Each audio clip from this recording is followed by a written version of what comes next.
Hello, everyone, and welcome to the Catholic Truth Podcast, where we teach and preach the Catholic faith, which comes down to us from Jesus and the apostles over 2,000 years. We want to help you to know, love, and live your faith and even be able to defend it. And on this show, sometimes we have guests who are experts in their field or who are converts or who have written a book.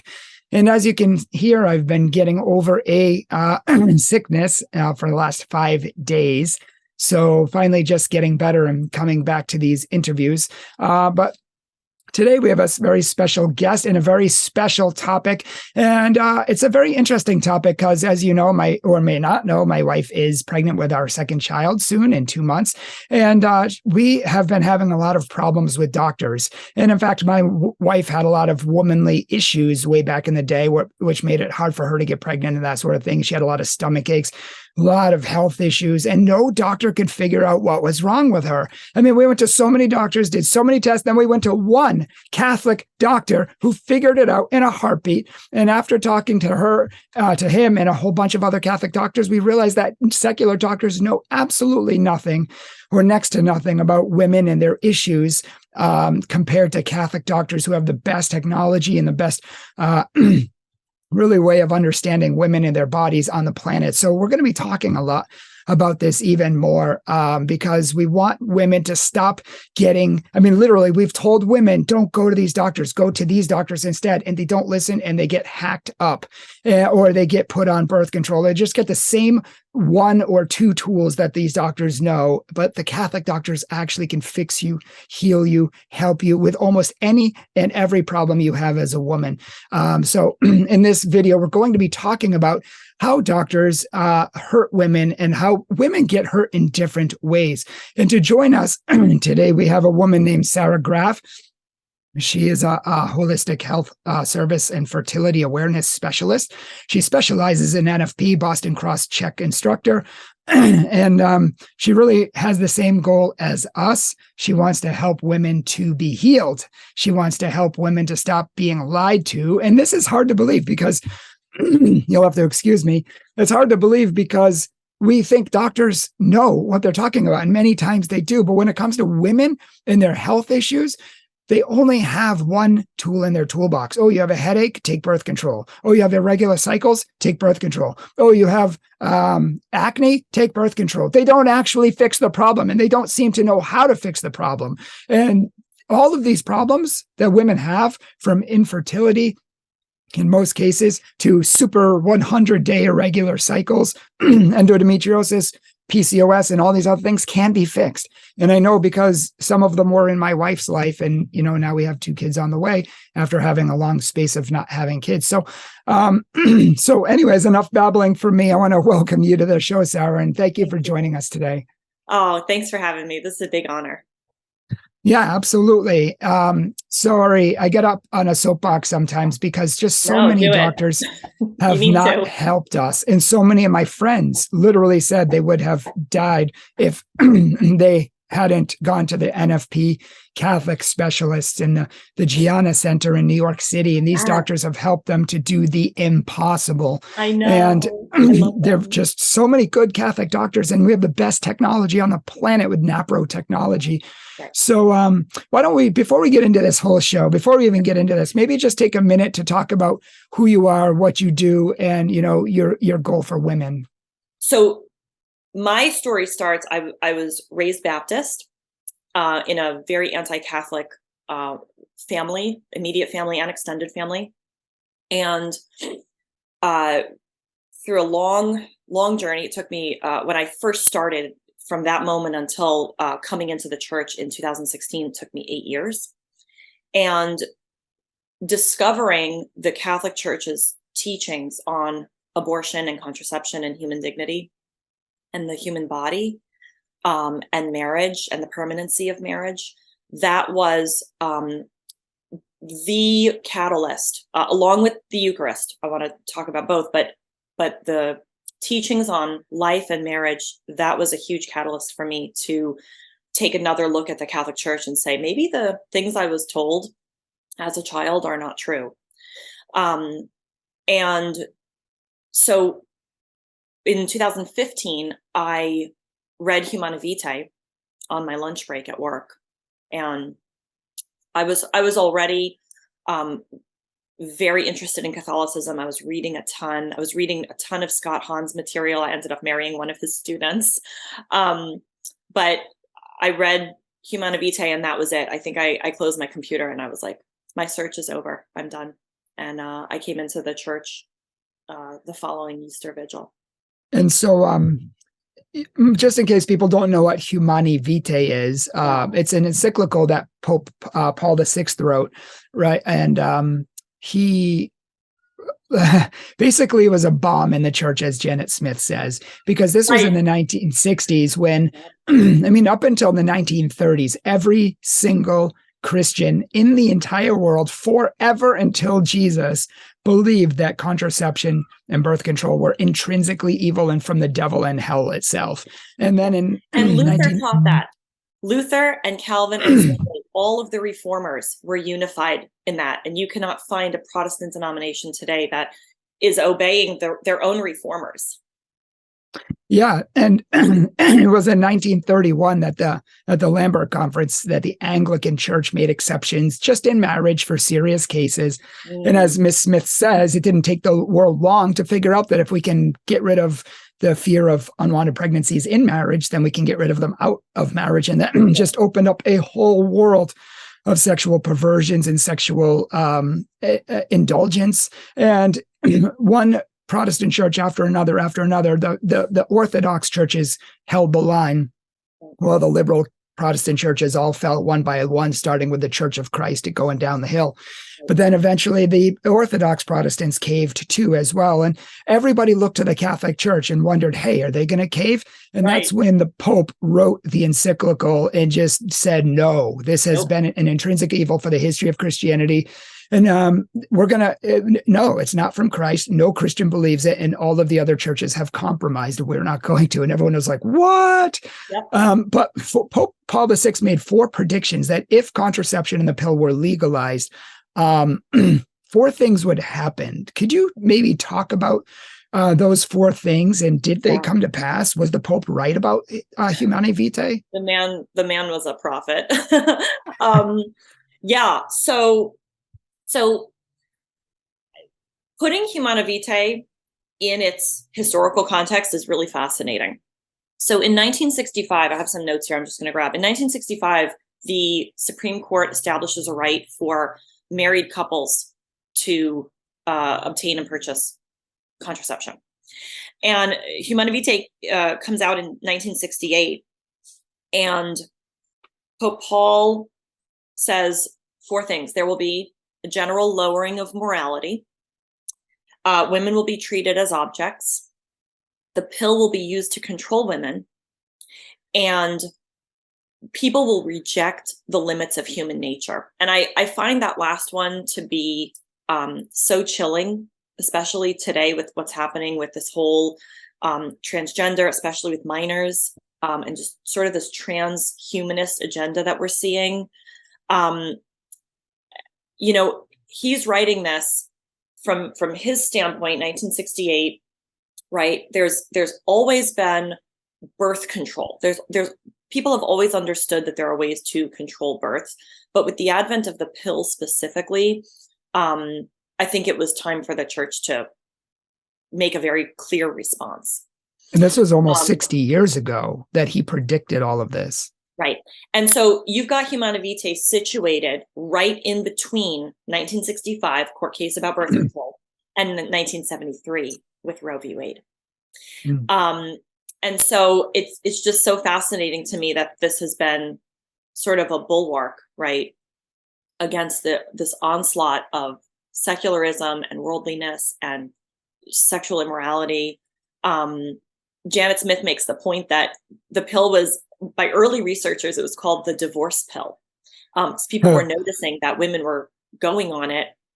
And one of the things that it does is it changes who you are attracted to, and it changes, it actually has a masculinizing effect on women.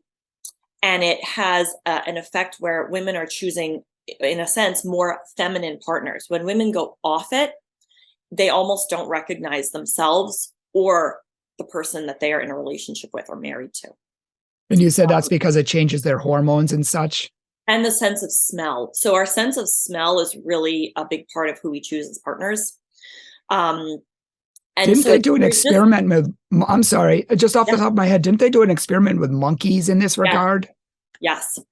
And t-shirts worn by, you know, sort of like really masculine guys. There was another experiment that was done where women, I believe they came in and they sort of on the computer created, you know, what would be like an ideal masculine face, right? And then they were a certain amount of them put on birth control, hormonal birth control, brought back 3 months later. Again, make your ideal, draw it out, or use art apps, create a masculine face, and the faces were significantly feminized. And they did not. The women had no change when they created female faces. So and that's just one example, right? I mean, this is just one aspect of it, but it is changing our bodies. It's changing how we relate to the opposite sex. It has allowed for this idea that you can have sex outside of marriage as early as you want, with as many partners as you want, and it will be consequence free. And I think that is one of the great lies of contraception, that it has, it's going to prevent unwanted pregnancies. We know that it does not, right? So birth control failures, right, are very common. And not only that, the body, you can actually still conceive on birth control. You can have breakthrough ovulation, but the environment in your body is so inhospitable that you could have an abortion, but very, very tiny, microscopic. And I think that, again, a lot of women, when they learn about this, they're uncomfortable, right? This is not something that your doctor is sitting down and telling you in the office. Yeah. You're sort of given this, and we'll take your 3 weeks and then take your placebo and everything will be fine. And I think that a lot of people, especially in the last 2 years, I think there's been a real awakening that this is not true. I've been lied to. Yeah, very, very true. I like what you said. The first thing that Pope Paul VI said was there would be a lowering of morality. I think we've seen that by a lot. And in fact, in 1960, when the pill was legalized, I think there was a 6% out of wedlock birth rate for white people and 22% for Black people. And then when everybody was on the pill, everyone had access to it. You saw the line going up and up and up. Then there was a 22% out of wedlock birth rate with white people and 67% for Black people. And this was in the 90s. So only 30 years later, it skyrocketed. And this was with the pill. So they thought there were going to be less pregnancies, and there were just an immense amount more pregnancies, which is insane. And then I think the second thing he said, women would be treated like objects. I mean, if you think about pre-1960s and, women and how they were treated as ladies many times, and gentlemen, I mean, what's a gentleman today? But, I think between those two, the pill would be used to control women, and there would be, we would reject the limits of human nature and just start saying, oh, well, okay, now we don't even know what a human is. Now we don't even know what a boy or a girl is, and many other things. It's crazy. Exactly. Absolutely. I think that if we think about, the 1940s, the 1950s, if you had two teenagers who were fooling around and got pregnant, they got married. That was the expectation, right? The boy rose to the occasion. And now what we're seeing is with contraception, the onus gets put entirely on the shoulders of the woman, right? It's her problem. You need to take the pill every day. You need to make that appointment to have a tubal ligation. You need to put the ring in, or get an IUD, or have the rods inserted into the upper arm.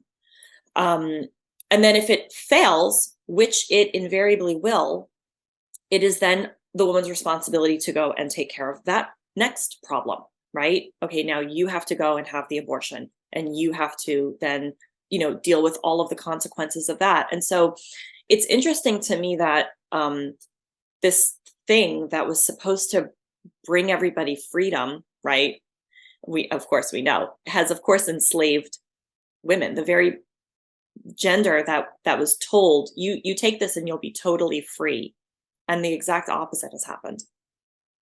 Yeah, 100%. And it's really, really sad. In fact, everybody watching this should be mad, like just maddened that we've been lied to on such a large scale by secularists, by doctors, by people around. They don't tell you how birth control actually destroys women, how it's destroyed their bodies. And in fact, if you don't believe us, there's a talk by Jason Everett, which shocked me. He went through the whole history of birth control. And now he talks about how several of the companies have been sued out of business because 18-year-old, 16-year-old women, girls, I should say, are walking around with 80-year-old bones because birth control has destroyed their bodies. And it's so sad. And as Janet Smith says, and many others, I mean, it makes you think you're pregnant when you're not. And so it sends you through all of these changes. It can lead to different increased cancer risks, stuff that nobody will tell you. Maybe you can just talk a little bit about the dangers and the problems that, women have seen and face, and they don't even know. The side effects, right? That list is a laundry list. I wrote some down for our talk. Weight gain, vision loss, cervical fluid drying up, depression, low sex drive, which is how a lot of people joke that the pill really works. It's obviously not true. There's so many chemical reasons, but it really does just kill libido. So for something that was supposed to free you up to have more sex, right? Now you don't even want it, and possibly you've chosen the wrong partner. It changes your sense of smell, increased risk of cervical cancer.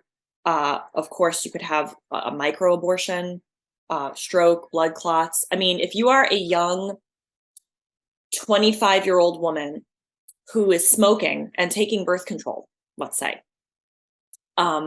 you are really, really putting yourself at risk for some dangerous cardiac issues. And I think that all of this just gets poo-pooed, in the doctor's office. Like real quick, okay, here's some side effects, but you'll be okay. And ultimately, I think it speaks to the society that we're in, because I think the truth is that the doctors really believe that this unwanted pregnancy, right, is actually so much more catastrophic than this laundry list of side effects.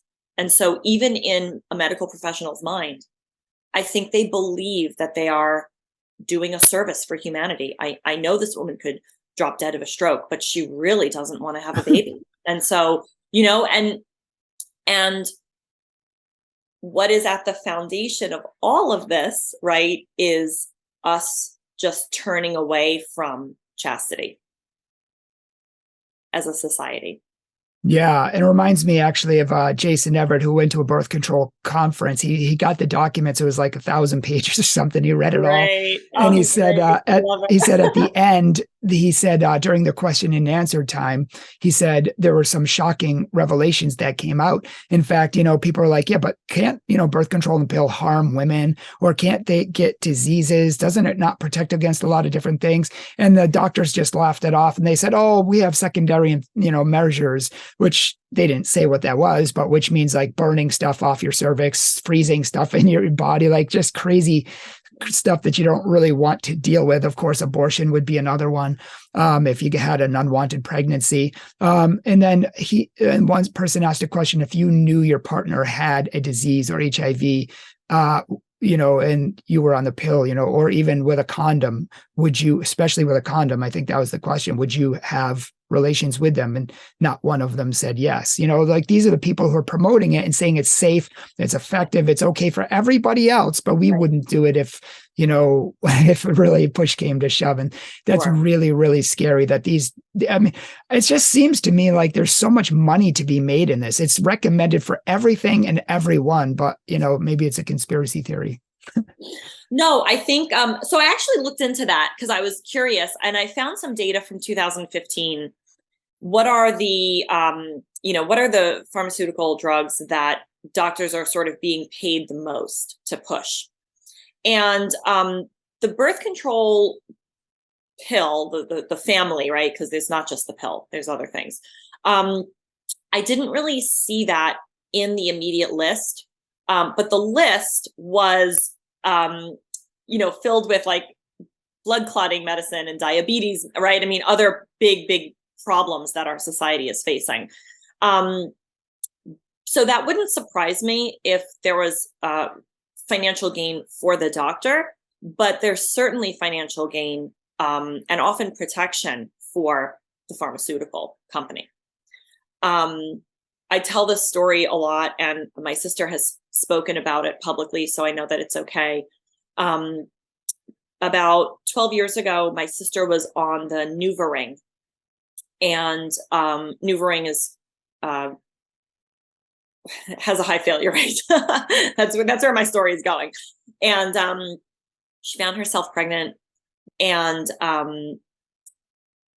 didn't know for 2 months because of all the ways that hormonal birth control can sort of change your body and your cycle. And so in say mid-January, she kind of realized, something's wrong.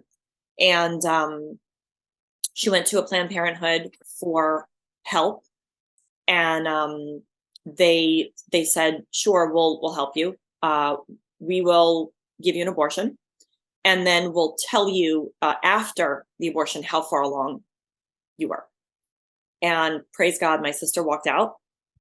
My niece turned 11 this past August. Oh, wow. Yeah. And she received her first Holy Communion in July. It was just an amazing story of redemption and life. And it really catapulted my sister and I both into the pro-life movement. I think before, maybe we were sort of like nominally pro-life, or, just, it didn't really kind of hit home. But we learned later that there was a class action suit against NuvaRing. I don't know what happened with it. I'm not super familiar. I think maybe that might have been one of the businesses that was sued for like big bucks, or maybe even close to out of business. Yeah. I mean, just in our circle, we knew two people, my sister and another woman, on the periphery of our social circle, who had gotten pregnant using it. And yeah, I mean, you can imagine that a young woman, even a teenager, is given, a pack of pills and told, you have to take this every day at noon, right? I mean, you're setting her up for failure, right? And Abby Johnson talks about this, and she's so poignant. She says that the abortion industry wants 3 birth control failures by the time a woman is 30 years old. That's not difficult, right? The abortion pill is not 100% guaranteed. People are human, and they make mistakes, and they forget to take it, or, whatever. So that's not out of the realm of possibility that someone who's been using contraception since they're, say, 14, 15, 16 years old could potentially have failures over 15 years. Yeah, absolutely. I know several people who have multiple kids using birth control. So it's crazy. Right. So just thinking about this, and like many women wouldn't know what to say. Like, what do you expect me to get rid of birth control? Are you serious? Like, my husband would never go for it. Well, like, are you expecting me to have like 30 kids? Like, how are we supposed to do this? And in fact, I don't know if I have it here. No, I don't have it in Realm, but I have a secular book on the damage of birth control and how to regulate your births, regulate your cycles naturally without birth control, so that you can still space out kids if you need to for serious reasons. And it's actually healthier. It's actually better for the woman. It's better for the marriage. It's better for the family.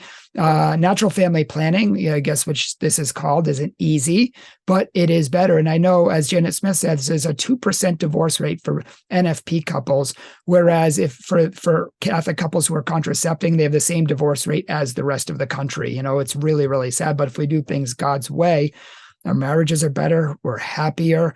Love is more present. So maybe Catholics haven't even heard about NFP. Maybe they just think it's like the rhythm method or something, which doesn't really work. Can you talk a little bit about NFP and how scientific and I love this. I love talking about this.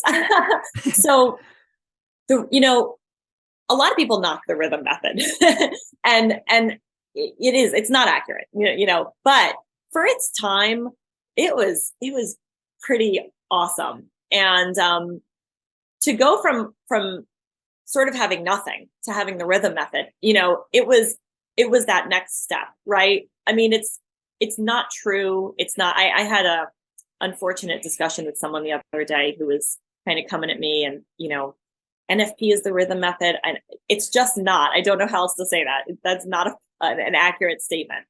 But the rhythm method, basically, it came from this observation that there are patterns to women's cycles, and there are times of infertility, natural infertility. Now, where the rhythm method went wrong was it assumed that everyone's on a 28-day cycle. Now, exactly. not only is every woman not on a 28-day cycle, but one woman, right, is not on a 28-day cycle all the time. So the 28 days was sort of the best approximation at the time. And Jason Evert jokes that he's a product of the rhythm method, of a rhythm method failure, which I think is so funny. But so you've got Doctors John and Evelyn Billings, and their research. I mean, we're all really just standing on their shoulders. Their research was groundbreaking. And especially the research they did about cervical fluid and cervical mucus and the sensations of that, and how all of that contributes to ovulation and can be a sign, a biomarker for a woman that she's ovulating. I mean, it's just fascinating, everything that they did over a period of 10 years. Today, we know that women's cycles vary from woman to woman, from month to month. 28 days might be the norm. It might be 30, it might be 35, it might be 25, it might be 26. Or if you have issues like my wife did, it could be 50, 60, 70. Absolutely. I know of women who have had 99-day cycles, like they're just out of whack. Right. And it was only NFP that brought, and some help from NFP doctors that brought my wife's cycle back to totally like 28, 30 days, like regulated, like, wow, like impossible, but worked. Right, exactly. Just a couple of days ago, I read an article online from a very well-to-do organization, a very world-renowned organization. And the article said this 28-day myth. It cited it almost as fact. And I was so confused. I'm thinking, this is a medical association that really should know better. So there are a couple of different categories of natural family planning, right? And the big categories are symptohormonal, symptothermal, and then you've got mucus-based methods. And for me and my situation, I had a C-section 3 years ago. And so I was facing a long road of healing and recommendation from both my midwife and my doctor in the hospital, 1 to 2 years to avoid a pregnancy. So we felt like the symptohormonal method was best, and we learned Marquette method. And I'll sing Marquette's praises till the day I die. It's phenomenal. Marquette actually has some research out that shows, one study they did, 100% of women in the study were able to avoid pregnancy. So NFP, when used properly, can absolutely be as effective as birth control, if not more. But the benefit of it is that it's not just about avoiding pregnancy, it's also about targeting conception. And so couples don't just come to NFP teachers because they want to avoid having a baby. Sometimes they're missing their conception day by just 1 or 2 days, right? So ovulation, the act of ovulation, is happening every month, really for only 17 to 24 hours. That's it. So if you miss your window, if you think you're on a 28-day cycle and you're convinced that you're ovulating every month on day 14, but you're really ovulating on day 12 or 13, that's it. You're not going to get pregnant. So what natural family planning has evolved into now is this phenomenal science where you can know daily what's happening in your cycle. So you're observing, so let's say a woman gets her period on January 1st. Okay, that's day one. You are now observing every single day changes in cervical mucus. If you're doing hormone testing, you're charting what is the Clear Blue Fertility Monitor telling you, what is happening with the LH tests. Can all be done in the privacy of your own home. Mm-hmm. It's just phenomenal. I joke, like, what a time to be alive. I mean, this is cutting edge science. The Clear Blue Fertility Monitor is about $120. It'll last you a decade. And it will tell you as the estrogen is rising, low, high, peak. And so you can target intercourse for conception, or you can draw, sort of big parentheses around your fertile window to avoid conception. And of course, there's no perfect method. We know this, right? I mean, sex is risky, period, end of story,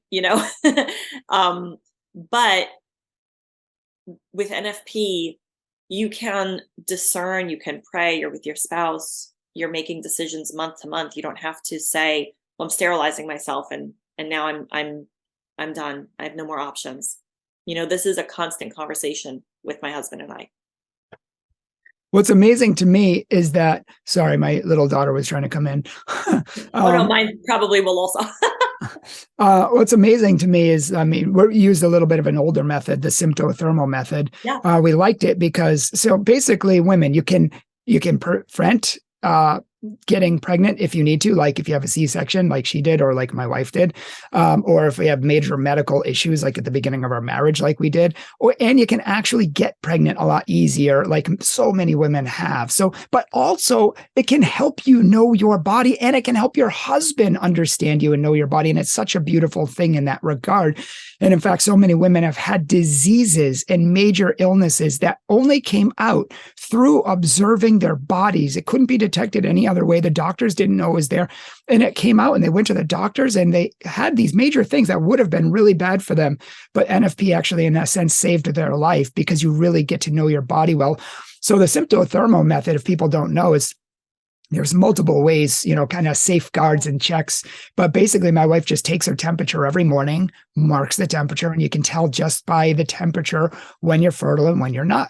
And there's other safeguards as well that you can check if, that doesn't work. Because sometimes the temperature is fuzzy, or you're not sure. There's a gray area, but there's other ways to check it. But basically, what Sarah's saying is correct, is that this has developed into such a science that even Jason Evers says Mother Teresa used it in India to keep people who couldn't get pregnant from being like they literally weren't supposed to.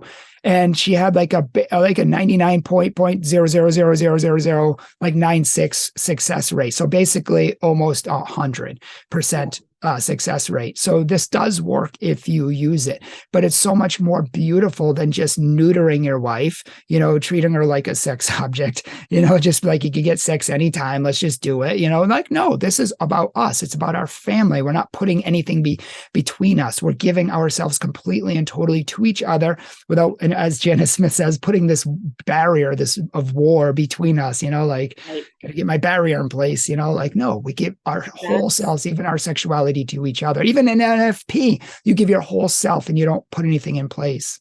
Absolutely. Yeah, I think that if we are honest with ourselves, right, when we look around, the people that are having the most trouble right now in their marriages are contracepting. There's, I think, real, a real wall between, but also just, what's the word I'm looking for? Resentment. Resentment. And I know a lot of women who kind of get to a point where I'm done. I don't want to take the pill anymore. I don't want to do this. You're going to do this now. You go get a vasectomy. And there's just this clash because the couple wasn't working with the reality of their biology, right? And the reality of God's plan from day one. And I've seen it over and over again. And the simple but complicated answer is you have to get contraception out of your bedroom, right? But that's a cross also. And it's difficult to kind of say that openly, but it's true. Especially to your husband. Oh, honey. Right. But couples that have across the board have just increased their marriage, their love, their respect, and all of those things which go out the door many times with contraception. Because it's sacrificial, right? I mean, Yes. I say this, I gave a talk at the cathedral back in August about this, and I brought this up that, we see in Holy Scripture that Adam basically throws Eve under the bus, right? They sin, he blames her. But that is not the picture of what marriage should be, right? Marriage is actually the picture of Christ sacrificing for us. And so often in natural family planning, it is the husband that is sacrificing for the wife. I think that that NFP really can be an avenue for husbands to lay down their desires for the betterment of the wife, the family. When I came home after my C-section, which was very unplanned, it was really my husband who, kind of full steam ahead. What do we need to do? How can I help you to heal? We were facing about 3 months of abstinence, and it was not a source of like anger or resentment. He wasn't mad at me. It wasn't anything like that. It was just the reality of our marriage at the time. And we both were focusing on our new baby and healing. I couldn't pick up anything more than 8 pounds. I mean, it's very, very difficult. My wife did the same thing. Yeah. And isn't it beautiful? Isn't it? Sorry, go ahead. Yeah, no, yeah, you're about to say it. I mean, it is just to know that you're on the same page, that your spouse is willing to sacrifice for you. And women sacrifice too. I mean, if their husband is injured, sick, deployed, this is a whole way of life. Yeah. And it's so beautiful that a man can and does sacrifice himself for the woman. And it is a sacrifice, people. NFP is absolutely a sacrifice. But you know what? Pick up your cross and follow Christ. People make it, NFP seem like, oh, it's just a beautiful walk in the park. No, it is beautiful, but it's also a huge sacrifice. Because for 3 months, like if let's say you're on the pill and, let's say you can't have sex for whatever reason, but if you're on the pill, it's fine. You can just do that. But if you're not, and there's a potential that you can get pregnant, but you're not supposed to, then you have to abstain. You have to withdraw. And see, here's the thing. It's beautiful because you can love your wife in other ways. You can say, you know what, honey, we can't do that, but how can I love you today? How can I give you what you need? And I've told my wife that so many times. It's like, and it's so like, it's hard sometimes, especially in the beginning of marriage when it's like, oh, we can't do it because it's not that time of the month, or I'm like, and you get a little bit frustrated and annoyed at first, but that's not her problem, that's mine. I need to change my attitude, I need to change my lusts, I need to change my different things, and eventually I get to a place where it's like, okay, well, how can I love you in the way that you need to be loved? And that was my question to her. And I like, people who are on NFP don't need to do that. They're free to love in different ways, and that, I think, is one of the most beautiful things. And I think that NFP puts sex in its proper place. Yes. In marriage. I said this before, I'm a convert from a fundamentalist Baptist Protestant sect. And there was no talk of this growing up at all. sterilization, contraception, very common in my family. And data shows that it is for couples, especially in their 40s, sterilization is sort of the go-to method. The radical sort of turning on its head when I became Catholic of, what marriage is and the purposes of sex, the twofold purposes, right? Procreative and unitive. The fact that both people are working together, right? It's not my fertile window, it's our fertile window. This is the time when we can conceive a child. And just knowing that even in that year or two after my C-section, if I had had a pregnancy that we were, trying to avoid, but if it had happened anyway, just to be able to face that together as a team with the Lord, right? It's never just the two of you, it's the three of you, is such a radically different way of living, right? Than a young woman who's in a dating relationship who finds herself pregnant and now has to go and deal with this on her own. Whether she has the baby or not, she might be alone. Right. And that's another true point is that married women are really not the ones who are obtaining abortions in the US, right? Abortion is, for all intents and purposes, a problem among single women. Because, even as a married couple, if you have a pregnancy that you didn't intend to have, you probably are going to just go with it together and, prepare and then say later, we're so happy this happened, right? 9 times out of 10. So, again, I love what Jason Ebert's doing because he's really linking all of this back to chastity, back to waiting until you're married. There's wisdom in that on a whole host of levels. Yeah. So in conclusion, the Pope was right in every Protestant denomination that compromised the evils of Christianity, the evils of contraception was wrong. I mean, the Pope predicted it like a prophet, and everything he said has come to pass. And I think that's extremely important. And it's even a call to Protestants to come back home. And many Protestants are okay with abortion. They're okay with murdering children. Commandment number 5, do not murder, or 6. And there's in a church that said that. The faith community that I grew up in said, abortion is okay in cases of rape and incest. Now, the Southern Baptist Convention did not revoke their support of Roe versus Wade until June 2003. Yeah. This is an absolute abomination. And I think that this accusation often against Catholics, we're pagan, we worship idols. There has never been a pagan society or community ever in the history of the entire world that has been pro-life. Ever. Yeah. Amen. So there is absolutely no way that you can accuse a Catholic of worshiping an idol, but then reconcile that with the fact that the Catholic Church is pro-life from conception till natural death. Absolutely inconceivable.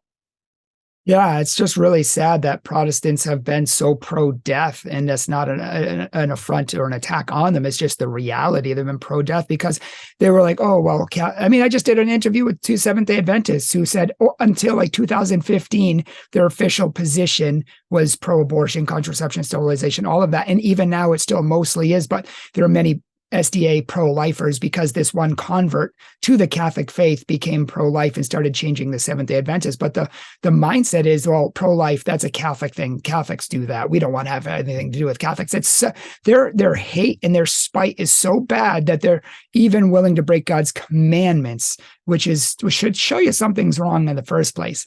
Right. But the Pope was right, and Catholicism, and now there are many Protestants on board with this, and they do try to fight side by side with us on this. But the Catholic Church has never budged from the beginning, and I think that's a beautiful thing. And Humane Vitae is public domain. Go and read it. It's really easy to read, actually. I mean, there are encyclicals that are, for legal scholars, but this one is super readable. And Agreed. I think it speaks to Pope Paul VI's heart, that he wanted everyone to have this and read it and enjoy it. It'll take maybe a half an hour. Go and give yourself a treat. Yeah. Can you tell everyone where they can find you? Oh yeah, I'm on Instagram for the time being.